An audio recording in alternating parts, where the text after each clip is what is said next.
hebat, Ibu Erina Zuhratul Itriyah. Disilahkan, Mbak Erina. Ya, sudah kedengaran suara saya? Ya, Sudah ya. ya, Untuk slide sudah muncul. ya, sudah. Oke, baik. Terima kasih kepada Ustazah Dr. Haniah. Bismillahirrahmanirrahim. Assalamualaikum warahmatullahi wabarakatuh. Alhamdulillah, Waalaikumsalam Waalaikumsalam warahmatullahi warahmatullahi wabarakatuh. wabarakatuh. Waalaikumsalam Alhamdulillah warahmatullahi rabbil wabarakatuh. alamin wassalatu wassalamu ala khatamin nabiyyin wa ala alihi thayyibin wa ashabihi tahirin wa ala man tabi'ahu bi ihsanin ila yaumiddin amma ba'd. Alhamdulillah senang sekali bisa berada di sini di majelis Zoom kuliah subuh Sabtu pagi selama Ramadan di pekan kedua bersama para narasumber yang hebat dan luar biasa, Masya Allah, dengan Ustazah Dr. Nurliatul Musyafa'ah, kemudian Ustazah Dr. Ifatul Umniati, Ustaz Bahrul Fuad, kemudian nanti Ustazah Khidatul Rafi'ah. Nafa'anallah bi'almikum wa ja'alahu fi mizani hasanatikum. Amin ya Rabb. Lalu Amin. Ustazah Muhammad, sesuai amanah dari panitia, pagi ini saya kebagian bercerita, berbagi pengalaman kami membersamai salah satu amanah yang diberikan kepada kami. Semoga ada manfaatnya. Nah, ini adalah Hanif, anak ketiga kami. Ya, ini foto saat Hanif berusia kurang lebih 1 tahun. Secara fisik tidak ada yang berbeda dari anak balita umumnya. Awal kami mengetahui Hanif mengalami gangguan pendengaran ketika dia usia 3 tahun 8 bulan. Jadi sudah melewati fase golden age dia ya untuk menyerap informasi. Nah, untuk diagnosanya ini belakangan kami ketahui. Untuk awalnya kami ketahui ternyata Hanif mengalami kerusakan saraf pendengaran sejak lahir. Ya, dengan kategori yang sangat berat. Ya, jadi dari sejak dalam kandungan ada kondisi yang tidak biasanya. Karena kategorinya sangat berat, jadi suara yang bisa ditangkap dan didengar oleh telinga Hanif ini hanyalah suara helikopter dan yang serupa kerasnya ya. Jadi suara-suara sehari-hari, suara-suara kita berkomunikasi sehari-hari itu tidak tertangkap oleh Hanif. Mengenai penyebabnya, ini saat kandidasi implan, kami diinfokan bahwa Hanif ini mengidap sindrom Waardenburg. Ya, ini kelainan mutasi genetik yang mempengaruhi melanosit ya, melanin ya, kalau ini sel yang memberi warna pada kulit dan rambut dan mata. Jadi kayak di sini dilihat di fotonya, matanya itu warnanya seperti bening. Ya mungkin ini asli warna kita. Ya. Kemudian kulitnya juga lebih kelihatan seperti bule ya, rambutnya juga tidak memiliki warna hitam tapi seperti orang luar ya. Nah, kemudian karena dokter sebagai efek dari Waarden syndrome tadi ada rambut getar yang menjadi penyampai sinyal dari koklea Hanif itu gundul, jadi tidak tumbuh. Nah, ini efeknya jadi seperti kabel putus. Jadi suara itu tidak sampai ke otak ya. Tentu ini sangat besar pengaruhnya sehingga Hanif tidak mendengar suara. Nah, saat mendapat diagnosa pertama kali, dokter merekomendasikan agar Hanif segera dipakaikan alat bantu dengar, apalagi usianya sudah melewati golden age ya, udah hampir 4 tahun. Ya, kami tentu saja berupaya ya agar Hanif segera dipakaikan ABD, dan ini alat bantu dengar di telinga yang dipasangkan ke Hanif yang dia pakai sehari-hari. Ini alat bantu dengar ini ibarat speaker hajatan ya.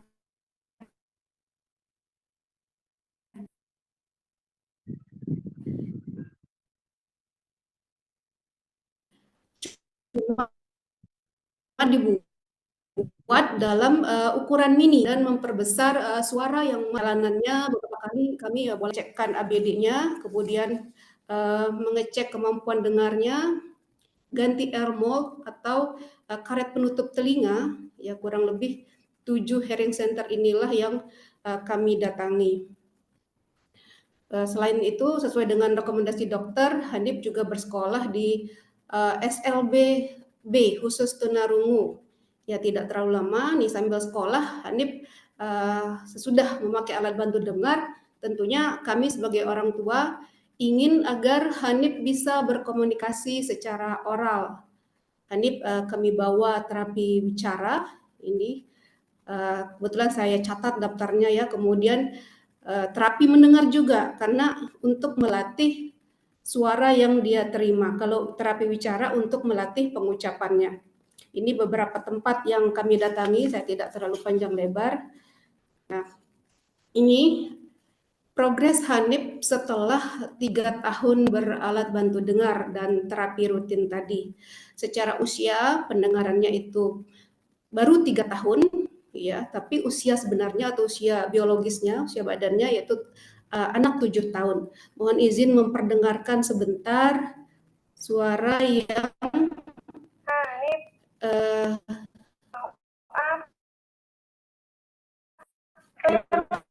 nah, jadi yang mana? Yang ini? Telur? Oh, bikin nah telur dia di baru dalam. berisyarat saja, tidak mengucapkan kata Benar. yang jelas dan bermakna. Oh, itu. Ya, jadi masih jauh gap antara kemampuan komunikasinya dengan usia biologisnya. Nah, karena kebutuhan mendengar Hanif ini tidak tercover oleh alat bantu dengar yang sudah dia pakai sejak usia 4 tahun tadi, mau nggak mau kami mencoba mengambil keputusan untuk menjalani implan koklea untuk Hanif. Ya, ini masa-masa yang menguras emosi ya, galau luar biasa, pokoknya banyak hal yang menjadi pertimbangan kami sebelum akhirnya memutuskan untuk meneruskan proses kandidasi implan. Ini banyak bolak-balik mengurus karena untuk alat implan sendiri tidak bisa di cover oleh BPJS. Yang bisa di cover adalah proses operasinya di rumah sakit. Jadi ini yang kami urus bolak-balik tentu juga untuk memastikan bahwa Hanif aman untuk ditanam implan. Nah, prosesnya cukup lama ya, kurang lebih sampai 2 bulanan. Alhamdulillah masih ada catatan lengkapnya proses perjalanan saat melakukan CI ini. Ya, jadi ini yang ditanggung hanyalah operasinya. Sementara untuk alat implannya sendiri tidak bisa ditanggung oleh BPJS. Ya, masih terhitung barang mewah dan dikenakan pajak yang tinggi. Nah, alhamdulillah setelah melalui proses yang cukup lama ya, kurang lebih 2 bulan, tanggal 26 Maret 2016 pagi selesai juga proses implan Hanif dengan berhasil. Mohon maaf jika fotonya membuat kurang nyaman, ya. Ini 1 jam pasca operasi penanaman implan di telinga Hanif. Nah, seperti inilah bentuk implan, ada elektroda yang ditanam di dalam koklea atau rumah siput telinga bagian dalam. Dan nanti Hanif tetap membutuhkan alat di luar. Ini saat 7 hari, ini mulai di rumah, istirahat di rumah, kemudian ini hari ke-14 pasca pemasangan implan koklea. Oh ya, untuk implannya sendiri yang diimplan hanyalah telinga kanan saja atau sebelah. Untuk telinga kiri tidak diimplan, jadi tidak mendengar. Nah, ini adalah momen Hanif switch on atau mengaktifkan dan menyetel prosesor luar yang akan dipakai Hanif sehari-hari. Jadi selain yang ditanam tetap membutuhkan prosesor luar sebagai receivernya. Nah, prosesor luar yang menempel di telinga Hanif itu penampakannya seperti ini, ya. Dan ini respon awal Hanif ketika di switch on atau ketika dinyalakan prosesor luarnya. Hanif kaget ya, kemudian dia sempat merasa takut ya dan minta dipeluk awal-awal, untuk kemudian lama-lama dia menyesuaikan diri dengan telinga barunya. Nah, kalau tadi dari perspektif Cak Pu sebagai seorang difabel, saya akan mencoba memberikan sudut pandang saya sebagai orang tua ya yang dititipi anak difabel. Nah, apakah disabilitas itu aib? Ya, dengan semua kepayahan tadi ya, bolak-balik ke sana kemari dari berbagai kota ditempuh. Apakah ini suatu hukuman atau akibat dari dosa? Alhamdulillah ya, ilmu-ilmu dari kampus kita dari Al-Azhar itu menjadi pegangan bagi kami untuk menerima takdir. Dan tentunya dengan izin Allah, kami berusaha fokus pada ikhtiar, bukan mengapa ini terjadi. Qadarullah, Allah sudah menitipkan ya, kami terima ini, dan tugas kami memastikan bagaimana Hanif mendapatkan hak dan kesempatan yang sama sebagai bagian dari takdir Allah. Ya, bukankah dalam Quran surat Al-Hajj 5, iya, thumma min mudghatin wa ghairu mukhallaqah. Ada yang disempurnakan kejadiannya, ada yang tidak. Tentunya ini sudah bagian dari kesempurnaan Tuhan. Semua kita semua ini adalah titipan Allah. Berusaha berbaik sangka kepada Allah.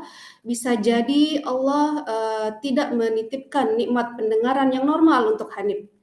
Tapi kami yakin dan kami bisa merasakan kalau Allah menitipkan hal lain ya yang lebih istimewa untuk Hanif.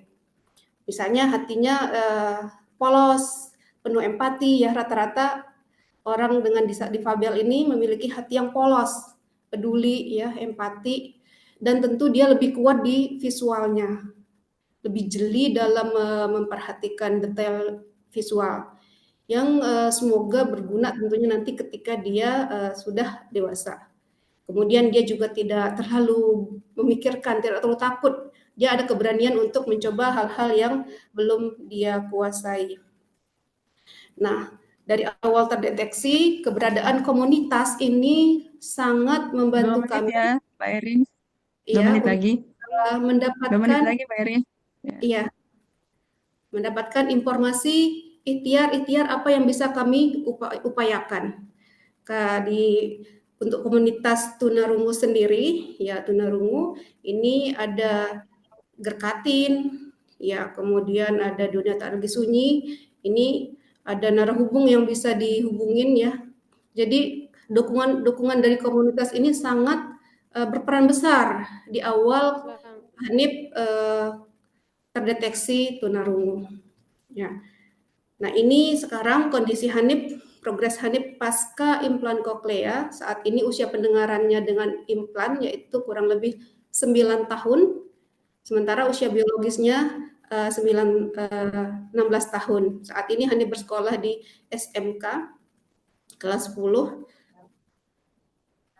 Ya. Ini videonya tidak jalan ya. Iya.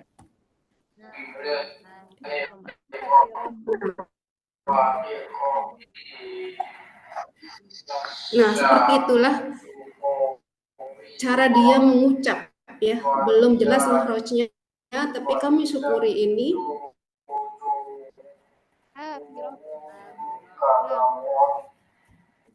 Nah, nama saya hanya Imam Mutakin. ya. Masya Allah, Hanif. Ya. Saya Ya, kurang lebih seperti itu. Alhamdulillah untuk komunikasi sehari-hari sudah bisa ya, sudah ya tidak terlalu tertinggal. Kemudian untuk sekolah dia sudah mandiri. Dia pesan sendiri, naik ojol yang cukup jauh, sekolahnya kurang lebih setengah jam. Ya, Ya. mungkin ini lebih lanjutnya nanti bisa kita moderator. Terima kasih. Assalamualaikum warahmatullahi wabarakatuh. Waalaikumsalam Waalaikumsalam warahmatullahi warahmatullahi wabarakatuh.